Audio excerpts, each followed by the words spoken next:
রাজধানীর বনানীতে নির্মমভাবে খুন হওয়া প্রাইম এশিয়া বিশ্ববিদ্যালয়ের জাতীয়তাবাদী ছাত্রদল নেতা জাহিদুল ইসলাম পারভেজ হত্যাকাণ্ডের প্রতিবাদে বরিশাল বিশ্ববিদ্যালয়ে মানববন্ধন করেছে ছাত্রদল। সোমবার ২১ এপ্রিল দুপুর ১২টায় কেন্দ্রীয় কর্মসূচির অংশ হিসেবে বিশ্ববিদ্যালয়ের প্রধান ফটকের সামনে এই মানববন্ধন অনুষ্ঠিত হয়। এতে বরিশাল বিশ্ববিদ্যালয়ের ছাত্রদল বিভিন্ন স্তরের নেতাকর্মীরা অংশগ্রহণ করেন।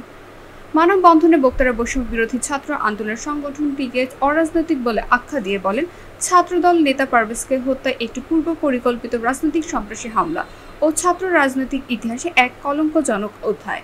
তারা পারভেজ হত্যায় সরাসরি জড়িত বৈষম্য বিরোধী ছাত্র আন্দোলনের বনানী থানার যুগ্ম আহ্বায়ক সোবহান নিয়াজ তুষার ও যুগ্ম সদস্য সচিব হৃদয় মিয়াজি দ্রুত গ্রেফতার ও দৃষ্টান্তমূলক শাস্তি নিশ্চিত করার দাবি জানান।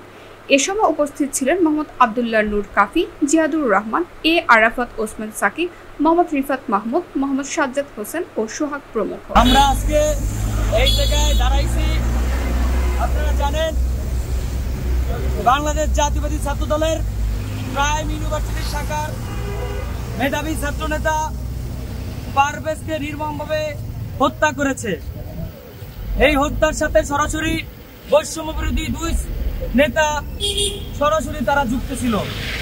আপনারা সবাই অবগত আছেন, বাংলাদেশ জাতীয়তাবাদী ছাত্র দলের বেসরকারি বিশ্ববিদ্যালয় প্রাইম এশিয়া ইউনিভার্সিটির বাংলাদেশ জাতীয়তাবাদী ছাত্র দলের দপ্তর সম্পাদক পারভেজ হত্যাকাণ্ডের সাথে সরাসরি জড়িত বৈষম্য বিরোধী ছাত্র আন্দোলনের দুইজন নেতা সরাসরি সম্পৃক্ত এবং তার প্রমাণ পাওয়া গেছে।